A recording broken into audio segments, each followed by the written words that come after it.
Assalamualaikum warahmatullahi wabarakatuh.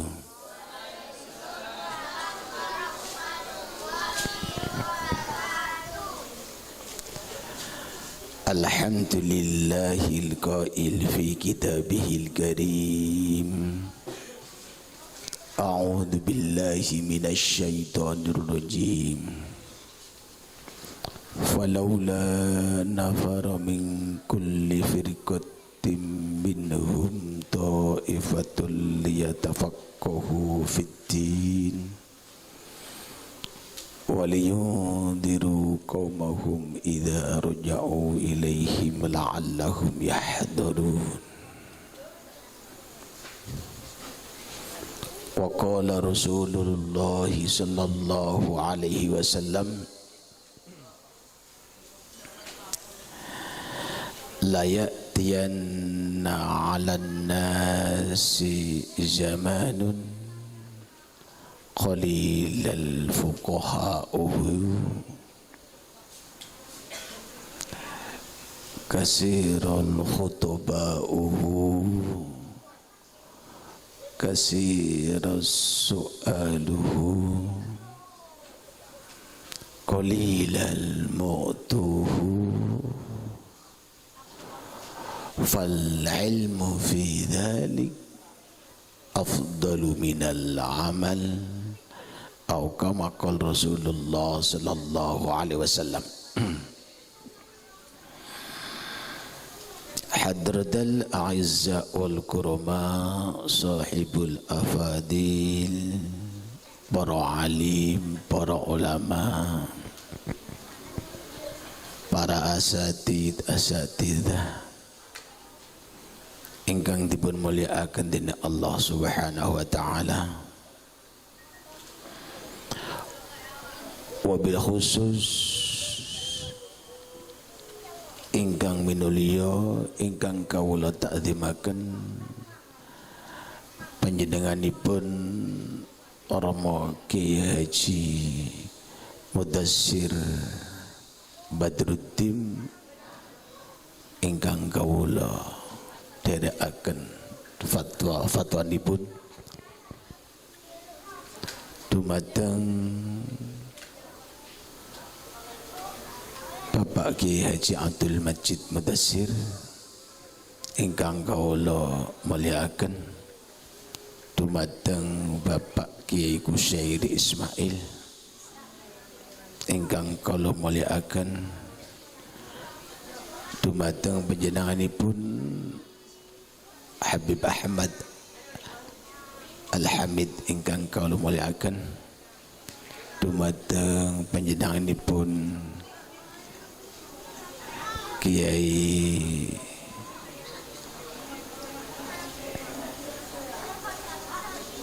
Supiasmani ingkang pengasuh pondok Syekh Ismail ingkang kawula mulyakaken, dumateng Ibu Camat Prigen ingkang kawula mulyakaken, dumateng Ibu Kades Sekar Jawa ingkang kawula mulyakaken, lan sedayanipun hadirin hadirat terutama ananda yang diwisuda ingkang dipun mulyakaken dening Allah Subhanahu wa taala.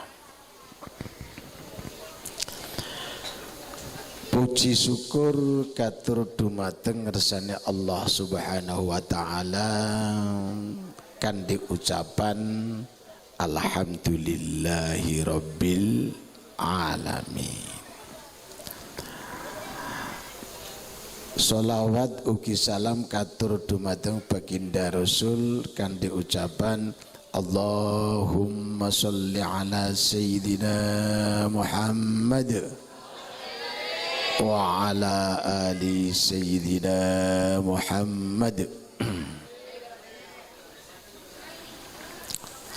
Bapak Ibu hadirin ingkang minulya,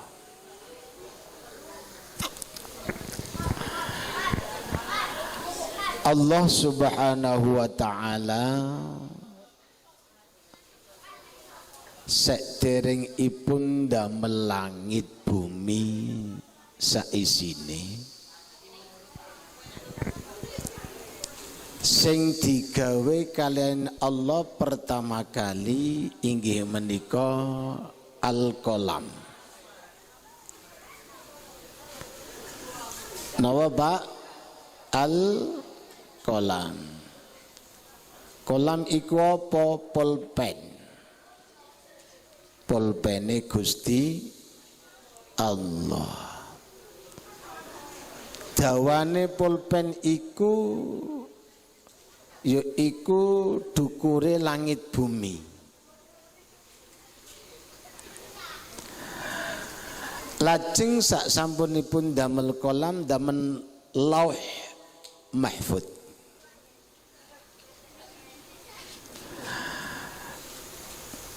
Dawane lauh mahfud niki nggih antarane langit bumi, lebare yaiku antarane jagat kulon jagat wetan.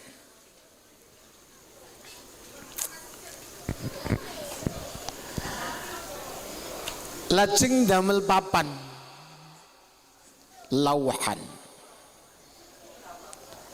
sami mawon panjange inggih sami kalayan panjangipun dukure langit bumi. Kolam dipun damel saking lu'lu' sing putih campur kalih nur. Sak sampunipun kolam iki dadi,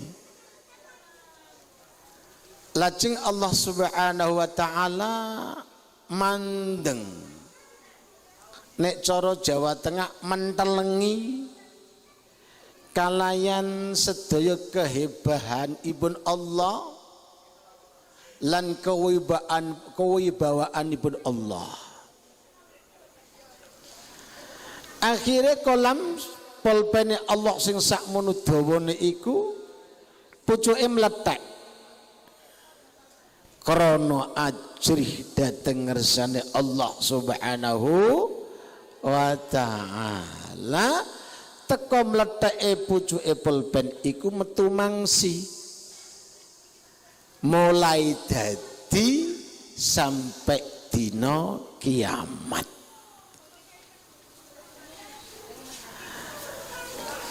Lah kolam dipun damel kali Allah Subhanahu wa taala niki dipun dawuhi, wahai kolam inggih ya Allah nuliso kowe. Kolam jawab, ya Allah nopo ingkang kedah kula tulis ya Allah. Dijawab kali Allah, sing kok tulis pertama kali yaiku ana tawwab. Aku iki zat kang akeh pengapurane. Lan aku zat sing nampa tobaté wong sing gelem tobat menyang aku. Lajeng kolam niki diutus nulis segalane.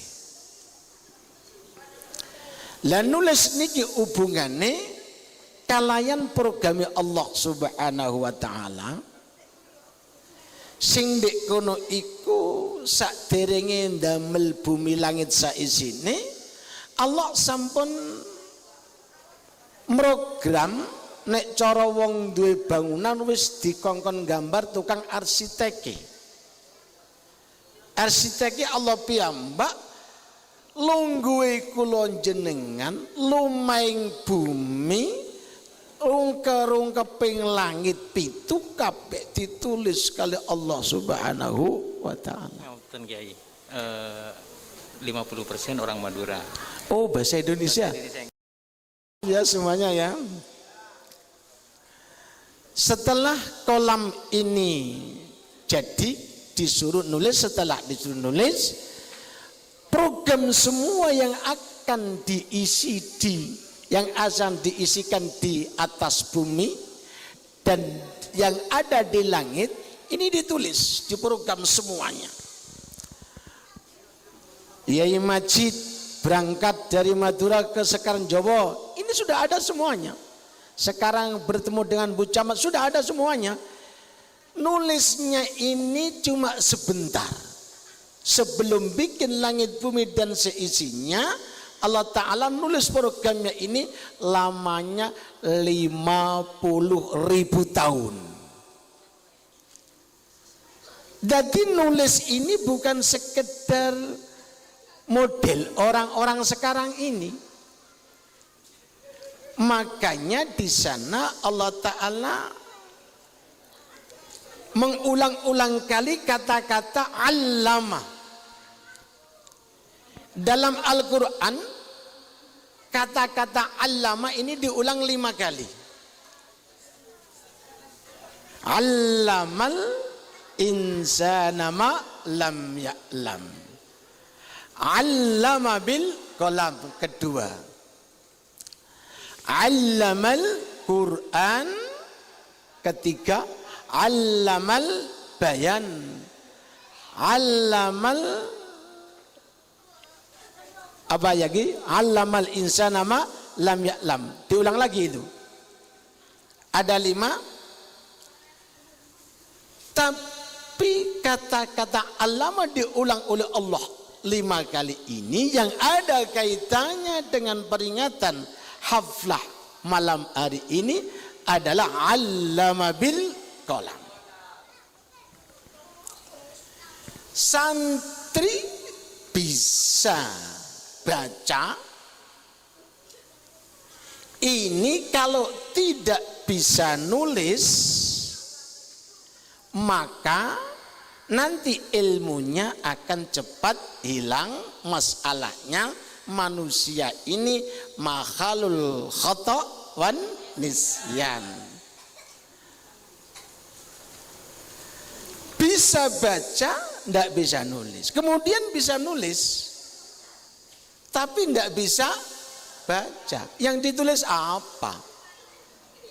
Maka karena ada tulisan ini, maka cerita nabi-nabi dulu, cerita makhluk-makhluk dulu, ilmu gaib, semua perkara yang dulu-dulu bisa diketahui orang sekarang. Laulal kitabah, kata Imam Ghazali dalam Ihya Ulumuddin, mastaqama ad-din walad dunya. Seandainya Allah tidak menciptakan tulisan, dan orang yang pertama kali yang diajari nulis itu Nabiullah Idris, maka agama tidak akan bisa jejak. Urusan agama tidak bisa dipelajari. Urusan apapun tidak akan bisa mampu orang menciptakan apapun kecuali lewat tulisan. Makanya sekarang Masya Allah sibuknya Bu Camat katanya urusan tulisan, sehingga orang piutang Masya Allah juga ribet tulisan. Nah, nulis ini memang Allah Ta'ala sudah mengajarin pada kita. Maka kalau santri ini nanti ingin jadi orang alim, modalnya 2. 1, banyak baca, karena ayat yang turun pertama adalah Iqra. 2, harus mau menulis, karena yang menjadi ikatan, kalau orang jangan mengatakan cancang, dicancang, cancangnya ilmu, ikatannya ilmu adalah lisan. Maka hadir yang dimuliakan oleh Allah Subhanahu wa Ta'ala, banyaknya tulisan sekarang yang sehingga orang bisa jadi alim. Banyaknya tulisan sekarang yang sehingga orang kampung-kampung, orang Sekaranjowo semuanya bisa membaca apa yang ada di YouTube, apa yang di HP, semuanya. Ilmu apapun bisa diperoleh gara-gara tulisan. Untuk itu hadirin yang dimuliakan oleh Allah Subhanahu wa taala. Kemudian kata-kata ilmu diulang-ulang oleh Allah di Al-Quran ada 112. Kalau kata-kata alim diulang oleh Allah Subhanahu wa taala ada 139. Kaitannya dengan ilmu adalah alim, nantinya setelah mencari ilmu jadi orang alim. Lah, jadi orang alim itu tidak gampang.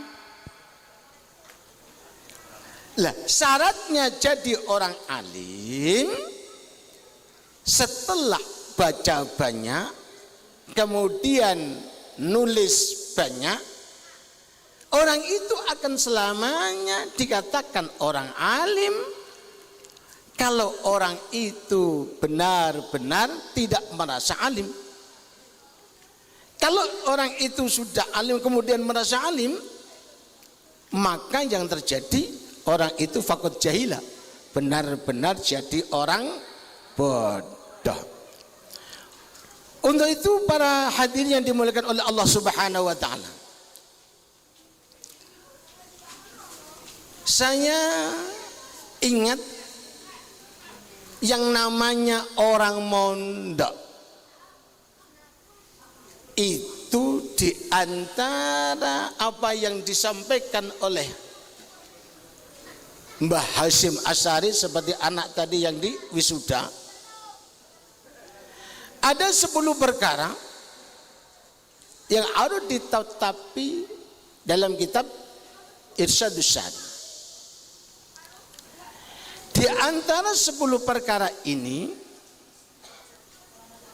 kita ambil 2 saja atau 1 saja, karena banyak sekarang anak-anak yang mondok, anak yang ngaji, kadang-kadang anak itu lama di pondoknya, akan tetapi pulang tidak jadi apa-apa. Kadang-kadang cuma sebentar, tapi pulang malah jadi apa-apa. Lah, ini apa sebabnya? Karena ilmu itu nurun wa nurullahi la yuhda lil asi. Ilmu ini cahaya, dan cahaya Allah tidak akan diberikan pada orang yang ahli maksiat. Maka anak-anak yang dimuliakan oleh Allah Subhanahu wa taala,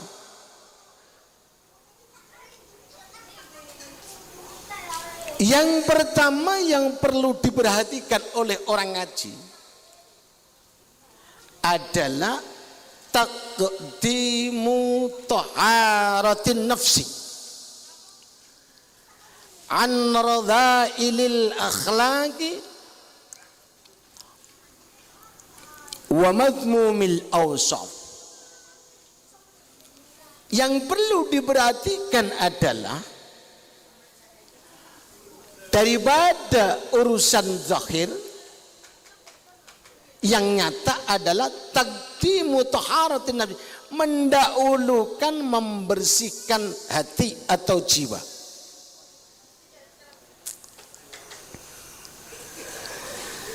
Dari apa? Akhlak-akhlak, buruknya akhlak-akhlak, tercelanya akhlak-akhlak, tidak terwujudnya sifat-sifat. Karena kita tahu orang yang tidak membersihkan anggota zahir, kata Imam Ghazali dalam Ihya, wa kama la tasihhu as-salah illa bi tathhir adh-dhahir min al-ahdas wal akhbas. Seperti halnya orang sholat, kalau tidak bersih suci dari hadas, dan tidak suci dari najis, apakah ada orang yang batal sholat diterima atau tidak, Bu? Orang sholat tidak punya wudhu diterima atau tidak? Punya wudhu tapi sarungnya ada najisnya, diterima tidak? Berarti kalau sholat harus punya wudhu, harus pakaiannya suci.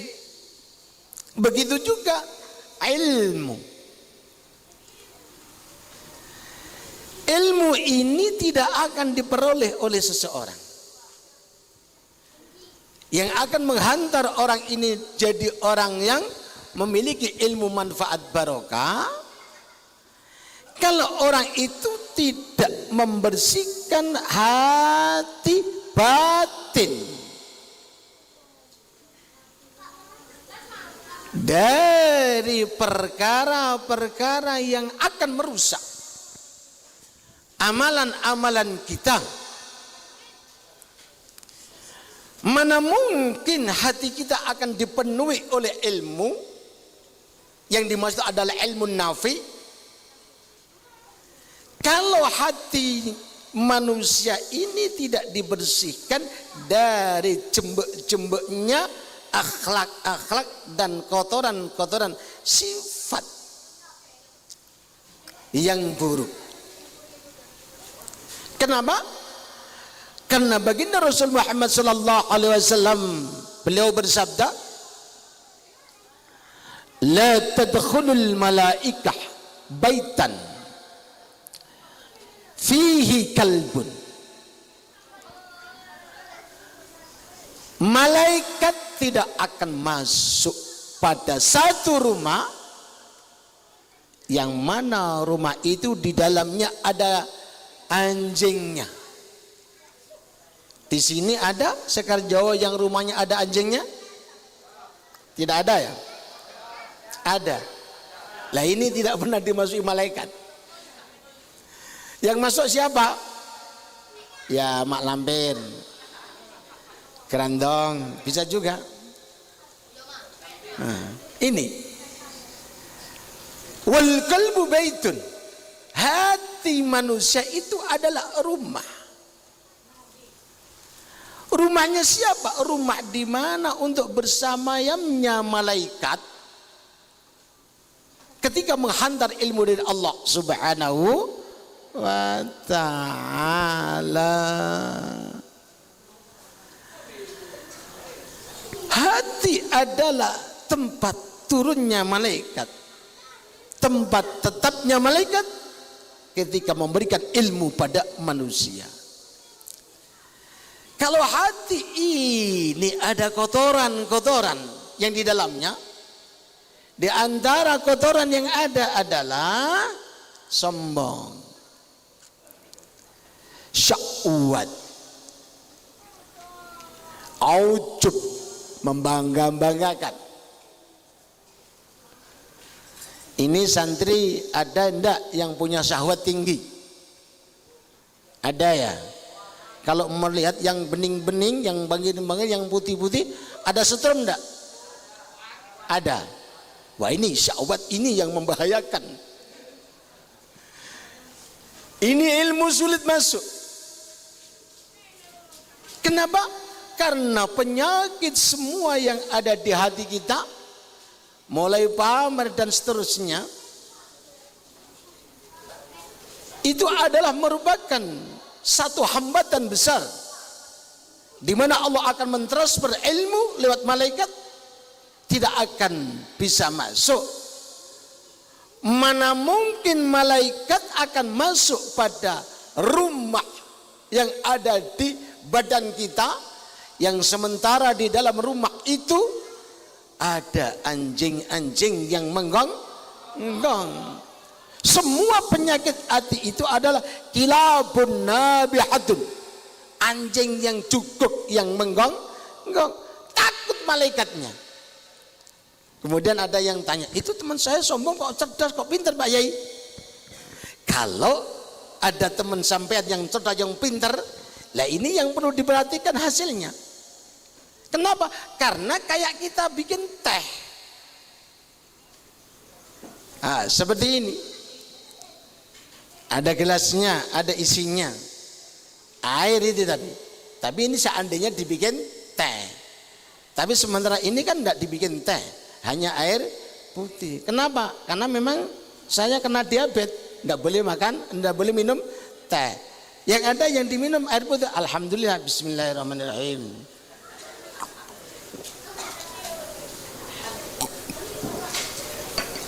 Nah begini. Kemudian gelasnya sudah ada letak, tahu letak bekas kopi. Bekas kopi lah letak namanya kalau orang Jawa Tengah. Dimasukin teh, jadi apa? Dibilang teh, nyatanya tidak rupa teh dan rasanya bukan teh. Dibilang kopi, cuma letaknya saja. Akhirnya apa? Yang tidak bisa dibilangin apa? Ini tidak karuan namanya. Teh enggak, kopi enggak. Lah ini orang yang pinter tapi sombong. Jadinya ilmunya tidak ada gunanya. Karena kesombongan adalah merupakan apa? Kilabun nabih, anjing yang menggonggong yang takut malaikat akan masuk ke dalam hati seseorang. Karena ilmu ditransfer oleh Allah kepada manusia lewat para malaikat. Lah malaikat tidak akan masuk pada hati untuk menghantar ilmu kalau di dalamnya ada semua penyakit yang ada. Untuk itu hadirin yang dimuliakan oleh Allah Subhanahu wa taala, maka agar kita anak-anak jenengan yang sudah pintar baca kitab yang disebut ada anak 3 ini, agar nanti dapat ilmu sesuai dengan harapannya tadi, minta didoakan oleh orang tuanya, tidak perlu hadiah tapi hanya dia doa saja, maka anak kita dan semua yang hadir belajarlah untuk membersihkan hati kita masing-masing agar semua ilmu bisa masuk ditransfer oleh Allah Subhanahu wa ta'ala. Karena Allah Subhanahu wa ta'ala memberikan bimbingan pada umat manusia, tidak satupun yang tidak lewat para malaikat. Anak-anakku yang dimuliakan oleh Allah Subhanahu wa ta'ala, maka ini harus diperhatikan oleh santri. Karena santri kadang-kadang yang syahwatnya tinggi, ada yang di situ kadang-kadang inginnya ngintip aja. Ada tuh yang begitu? Banyak ya. Awas nanti kalau matanya diculit oleh malaikat. Ini hati-hati. Karena kadang-kadang santri yang nakal, kalau nanti bisa tobat atau mau tobat, bisa juga santri itu akan dirubah oleh Allah Subhanahu wa ta'ala jadi orang yang baik. Kadang-kadang yang tekun juga bisa dirubah oleh Allah Subhanahu wa ta'ala jadi orang yang biasa-biasa. Kenapa? Karena ada banyak pelanggaran yang dilakukan oleh santri tersebut. Maka inti daripada jenengan ngaji mondok adalah yang pertama harus membersihkan hati, menjernihkan hati dari semua penyakit. Yang kedua adalah ta'zim, hormat pada guru, mengagungkan pada guru. Santri ini memandang guru bi'ainil ijlal wa ta'zim. Memandang guru harus lebih tinggi, lebih mulia dari segalanya, lebih agung dari segalanya.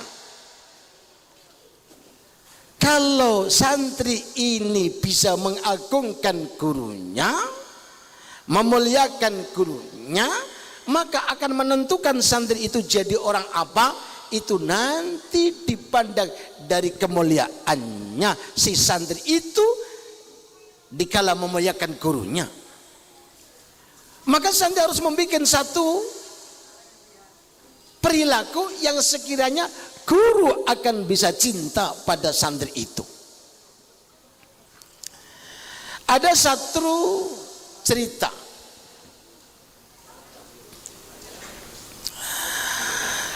yang namanya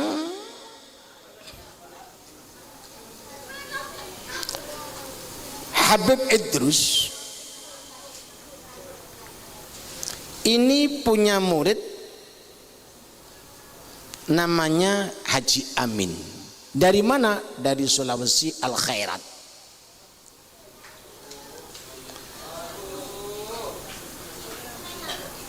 Haji Amin ini tukang pijitnya Habib Idrus. Pada suatu hari Haji Amin ini mijitin Habib Idrus. Habib Idrus dawuh, wahai santri semuanya, itu Nabi Khidir sudah datang di pintu gerbang. Santri semuanya bertebrang lari ingin berjumpa Nabi Khidir.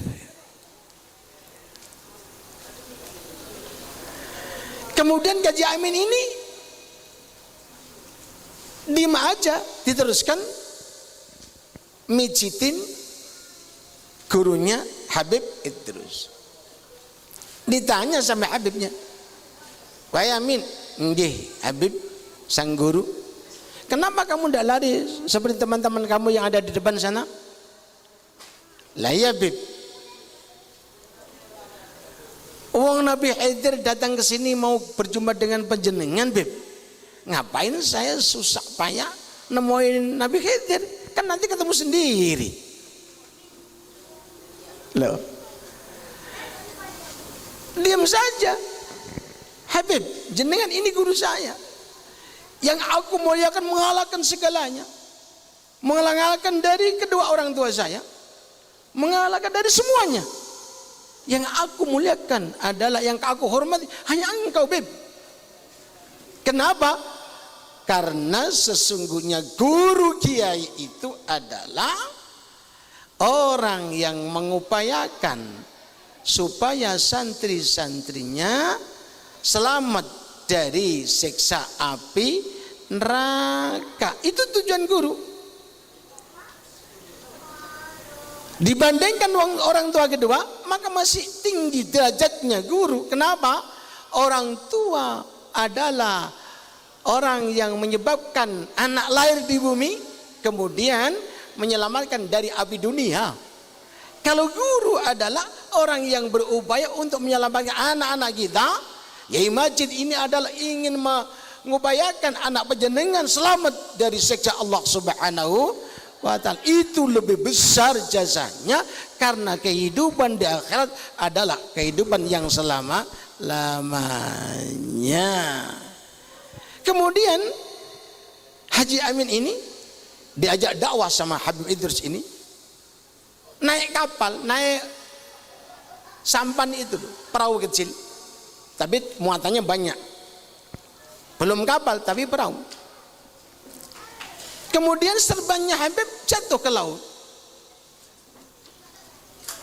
Akhirnya Haji Amin langsung terjun ke laut, diambil serban itu, diberikan sama Habib. Akhirnya dilihat orang banyak, ternyata bajunya Haji Amin tidak ada yang basah sama sekali. Dia berjalan di atas lautan itu. Kenapa bisa begitu? Karena hormatnya pada gurunya. Akhirnya gurunya ridho. Makanya anak-anak yang dimuliakan oleh Allah Subhanahu wa ta'ala, ada 3 hal adalah yang dirahasiakan, yang disimpan oleh Allah. Apa? Anak ridhonya dititipkan pada bapak ibu. Sang istri ridhonya dititipkan pada suami, santri ridhonya dititipkan sama sang guru atau kiai. Kamu cerdasnya kayak apa, pintarnya kayak apa, tidak dapat ridhonya guru, maka tidak akan dapat ilmu manfaat yang barokah. Maka gurulah yang harus dimuliakan dan diagungkan, karena itu penentu. Makanya saya ulang kembali lagi, kepentingan santri nyantri adalah untuk mendapat ilmu manfaat dan berkah. Ilmu manfaat dan berkah akan diperoleh apabila santri itu satu, membersihkan dirinya dari penyakit-penyakit hati, dua, mengagungkan dan memuliakan guru-gurunya, terutama Pak Yai. Pak Yainya itulah yang akan menyebabkan santri mendapatkan ilmu manfaat dan berkah selamat dunia dan akhiratnya. Kurang lebihnya mohon maaf yang sebanyak-banyaknya. Waffaqakumullah wa assalamualaikum warahmatullahi wabarakatuh.